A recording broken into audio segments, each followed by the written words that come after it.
Hello everyone. आज की इस वीडियो में हम चैप्टर नंबर 1 की फोर्थ एग्जांपल सॉल्व करेंगे, जो हमारी फंडामेंटल थ्योरम की एप्लीकेशन भी है। अब तक हमने जितने भी इंटीजर्स का एचसीएफ और एलसीएम फाइंड आउट किया है ना, वो हमें दो इंटीजर्स दिए हुए थे। अब इसमें जो ये हमारी एग्जांपल है ना, इसमें हमारे पास तीन इंटीजर्स गिवन है।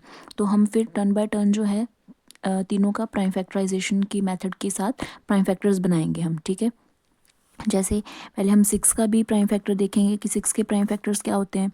इसी तरह हम 72 के प्राइम फैक्टर्स भी देखेंगे। ठीक है, और इसी तरह हम 120 के भी फैक्टर्स देखेंगे। अब अगर हम 6 के प्राइम फैक्टर्स देखते हैं तो हमारे पास क्या जाता है, 2 3 ज़र 6, 3 1 ज़र 3। 72 के फैक्टर्स क्या बनेंगे हमारे पास, 36 2 ज़र और 18 2 ज़र 36, 9 2 ज़र 18, 3 3 ज़र 9 एंड 3 1 ज़र 3। सिमिलरली हम 120 के फैक्टर्स देख लेते हैं। तो 120 के हमारे पास फैक्टर्स क्या आ जाएंगे, 60 2 ज़र 3 2 ज़र एंड 0, 32 ज़र 60, 15 2 ज़र 5 3 ज़र 15 एंड 5 1 ज़र 5। ये हमने प्राइम फैक्टर्स बना लिए। अब हम यहाँ पे इसके प्राइम फैक्टर्स लिख लेंगे। ठीक है, यहाँ पे मैंने ना तीनों के प्राइम फैक्टर्स लिख लिए। अब हम ना एचसीएफ फाइंड आउट करेंगे। एचसीएफ फाइंड आउट कैसे करते हैं, जो भी हमारा कॉमन फैक्टर आया ना, उसकी हमें स्मॉलेस्ट पावर देखनी है। अब कॉमन फैक्टर 2 भी है और 3 भी कॉमन आ रहा है तीनों में। अब इसमें से हमें लेनी है इसकी कौन सी पावर, जो स्मॉलेस्ट पावर है। देखो इसकी पावर कितनी है, 3। इसकी भी 3 है। इसकी कोई पावर नहीं है तो हम 1 तो कंसिडर कर ही सकते हैं। इसको भी 1 ले सकते हैं और इसको भी 1 ले सकते हैं। इसको भी 1 लिख सकते हैं जिसकी कोई पावर नहीं है। 1 तो है ही सबकी। तो 2 जैसे तीनों में कॉमन आ रहा है, 2 तीनों में कॉमन आ रहा है और इसमें हमारे पास जो है वो सबसे लोएस्ट स्मॉलेस्ट पावर कौन सी है, 1। तो यहाँ पे हम लेंगे 1। सिमिलरली 3 सब में कॉमन है, हमें लेनी है स्मॉलेस्ट वाली पावर। तो स्मॉलेस्ट वाली पावर कौन सी है, ये 2 है, ये 1 1 है। 2 और 1 में से छोटा कौन हुआ, 1 ही तो है। इसलिए एचसीएफ कितना आ गया हमारे पास, 6। सिमिलरली अब हम इसमें फाइंड आउट करेंगे एलसीएम। तो एलसीएम कैसे फाइंड आउट करते हैं, जो भी हमारे पास कॉमन आ रहा होता है ना, उसकी हम लेते हैं ग्रेटेस्ट वाली पावर। अब इसमें से तीनों में से हमारे पास 2 कॉमन है, तो 2 मैंने लिख लिया। इनमें से हमारे पास क्या चीज़ कॉमन है, 2 कॉमन है।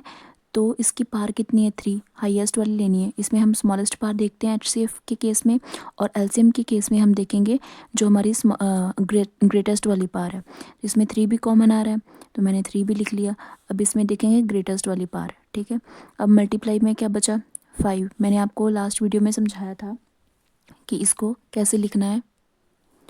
जैसे 5 इसके पास नहीं है तो हम लिख लेंगे, पर कैसे लिखेंगे, पावर 0 के साथ, ताकि हमें कोई कन्फ्यूजन ना हो। इजीली हमें जो है वो फाइंड आउट कर लें हम कि एलसीएम कैसे देखना है, कि स्मॉलेस्ट पावर और ग्रेटेस्ट पावर कैसे देखनी है। तो देखो इसमें भी 5 कॉमन है, इसमें भी 5 है, इसमें भी 5 है। तो मैं 5 लिखूँगी, पर कौन सा लिखूँगी, ग्रेटेस्ट पावर वाला। जब हम सबको मल्टीप्लाई करेंगे ना, तो हमारे पास आंसर कितना आ जाएगा, देखो ये 2⁻³ है। तो 2 मल्टीप्लाई 2 मल्टीप्लाई 2 मल्टीप्लाई 2, देख कितना बन जाएगा हमारे पास, 8। यहाँ पे आ जाएगा 3 3 ज़र 9, 5 5 तो पावर 1 है ना, तो 5 का 5 ही रहेगा। तो यहाँ पे हमारे पास कितना आ गया, 72 × 5 मल्टीप्लाई करेंगे तो हमारे पास वैल्यू आ जाएगी 360। ठीक है, अब देखो हमारे पास ना ये जैसे 3 इंटीजर्स गिवन है, हमारे पास एक फॉर्मूला होता है, LCM into HCF is equals to किसके होता है, प्रोडक्ट ऑफ देयर इंटीजर्स, है ना। यही होता है प्रोडक्ट ऑफ इंटीजर्स। जैसे हमने लास्ट सम किया था ये वाला 96 वाला, इसमें 2 इंटीजर्स गिवन थे। अगर हम यही फॉर्मूला इस पे अप्लाई करते हैं ना, तो इसके आंसर्स दोनों के सेम सेम आते हैं। यानी कि जो लेफ़्ट साइड है और राइट साइड है, दोनों लेफ़्ट और राइट साइड दोनों इक्वल आंसर आते हैं। यही तो होता है, लेफ़्ट और राइट इक्वल है।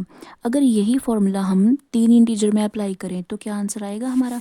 जैसे यहाँ पे हमारे पास 2 इंटीजर्स गिवन थे, ठीक है। यहाँ पे हमारे पास 2 नहीं है, यहाँ पे 3 है। अगर यही वाला फॉर्मूला हम यहाँ पे अप्लाई करें, क्या आंसर हमारा सेम आएगा, यही हम चेक करेंगे। यहाँ पे जैसे एलसीएम कितना है, 360, ठीक है, और एचसीएफ की वैल्यू कितनी है, 6। प्रोडक्ट ऑफ इंटीजर्स गिवन कितने हैं हमारे पास, 3 है। कौन कौन से हैं, 6 × 72 × 120। अब हमें ना मल्टीप्लाई करके देखना है कि लेफ़्ट और राइट साइड इक्वल आ रही है कि नहीं आ रही। ठीक है, तो जब ना हम इसे मल्टीप्लाई करते हैं तो हमारे पास आंसर आता है 2160 और जब ये तीनों को मल्टीप्लाई करेंगे तो हमारे पास कुछ ये वैल्यू आ जाएगी। ये तो दोनों इक्वल आए नहीं आए ना इक्वल।